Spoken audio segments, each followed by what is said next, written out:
लो। अरे माँ पापा कभी मना नहीं करेंगे। अमर की बात सुन रश्मि खुश हो जाती है।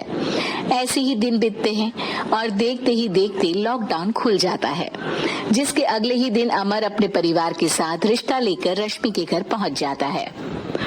अभी लॉकडाउन खुला ही है और कोरोना तो खत्म भी नहीं हुआ, इसलिए ज्यादा कुछ ना करके अगले कुछ दिनों में छोटे फंक्शन के साथ शादी कर लेते हैं। अमर के पापा की बात पर सब सहमत हो जाते हैं। कुछ दिन बाद दोनों की शादी हो जाती है और रश्मि अपने ससुराल पहुंच जाती है। बेटा, शादी तो तूने अपनी मर्जी से कर ली, लेकिन बहू को बोल देना इस घर में हुक्म मेरा ही चलेगा, इसलिए अपना राज जमाने की कोशिश भी ना करें। माँ, रश्मि को यहाँ सिर्फ प्यार, आशीर्वाद और अपनापन चाहिए, पैसा या राज नहीं।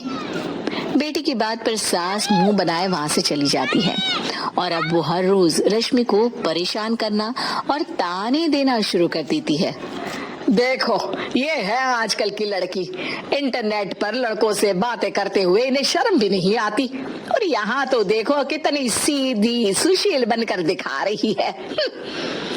मम्मी, शादी के रिश्ते वाले इंटरनेट ऐप से जब किसी को कोई दिक्कत नहीं है, फिर डेटिंग ऐप के जरिए मिलना किस तरह गलत हो सकता है? रश्मि की डेटिंग ऐप वाली बात सुन उसकी हैरान सास तुरंत तुनक कर पूरे घर को सिर पर उठा लेती है, जिसकी आवाज सुन अमर और उसके पापा भी वहां आ जाते हैं। हाय मेरी माता, इतना बड़ा झूठ! डेटिंग ऐप को इंटरनेट के जरिए मिली है बोलकर इस कलमुही को मेरे सर ला बिठा दिया। अरे नास पिटी, तुझे जरा भी शर्म नहीं आई? वहां न जाने कितने लड़कों से गुलु गुलु करके तुझे मेरा ही लड़का मिला था फंसाने के लिए। माँ, मुझे तो समझ नहीं आ रहा क्या बोले जा रही हो। डेटिंग ऐप इस्तेमाल करना कोई अपराध नहीं है, और तुम रश्मि को ऐसा कैसे बोल सकती हो? मैं भी तो था उस ऐप पर। पहले उसके लिए माँ से झूठ बोला और अब लड़ाई कर रहा है। सास और अमर की बात सुनकर रश्मि हैरान खड़ी रहती है। अमर, तुमने घर में झूठ क्यों बोला? ये सब देख रही हो ना, इसी की वजह से झूठ बोलना पड़ा। एक तरफ अमर और रश्मि की ये बात चल रही होती है, वहीं दूसरी तरफ सास का नॉन स्टॉप क्लेश सबको परेशान कर देता है। सब एकदम चुप, जो हुआ सो हुआ, अब मुझे कुछ ना सुनाई दे। पति की बात सुन सास चुप होकर वहां से चली जाती है, लेकिन अब वो रश्मि के सिर दुनिया भर के सारे काम डालकर उसका जीना पहले से भी ज्यादा मुश्किल कर देती है। मम्मी, मैं आपका गुस्सा समझ सकती हूँ, आपको जो करना है कर लीजिए, मैं कभी कुछ नहीं बोलूंगी। उम्मीद है किसी दिन तो आपका गुस्सा शांत होगा और नफरत प्यार में बदलेगी। रश्मि की अच्छाई को उसका नाटक समझकर सास गुस्से के 7वें आसमान पर चढ़ जाती है और उसी शाम रश्मि को नीचा दिखाने के लिए अपनी सहेलियों को घर बुलाकर उसकी बुराइयां करने लगती है। अरे कौशल्या, क्या बताऊं, आजकल के बच्चे ना बहुत एडवांस हो गए हैं।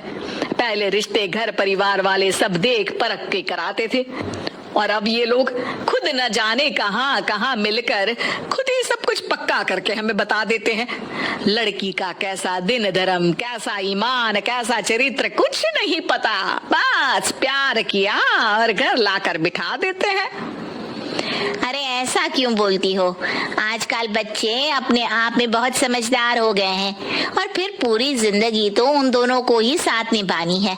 अपनी पसंद से शादी कर भी ले तो क्या दिक्कत, तू ही देख ले, पहले इतना अच्छा बेटा और अब सोने पर सुहागे जैसी सर्वगुण संपन्न बहू।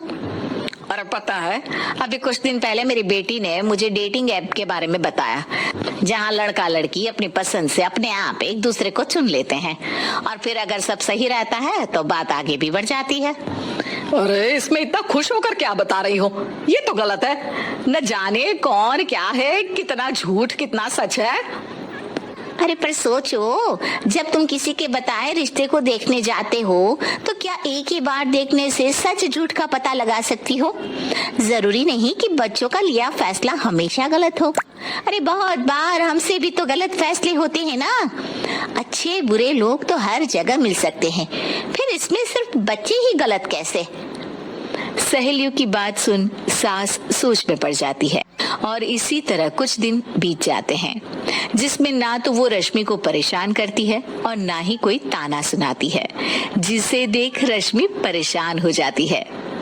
मम्मी, आपकी तबीयत तो ठीक है ना? कुछ दिनों से देख रही हूँ आप मुझे कुछ बोलती ही नहीं। तो मेरा परेशान करना ज्यादा अच्छा लगता है क्या? नहीं, आपकी शांति उससे ज्यादा परेशान कर रही है। शांति इसलिए है क्योंकि मुझे एहसास हो गया है कि गलत तुम लोग नहीं, मेरी सोच है। प्यार तो एक सुंदर एहसास और शादी खूबसूरत साथ है। अगर ये साथ सच्चा है तो कहीं पर भी किसी भी तरह जुड़ा हो उससे कोई फर्क नहीं पड़ता। आप कौन है? इतनी अच्छी बातें मेरी पत्नी तो नहीं बोल सकती। क्या आप भी?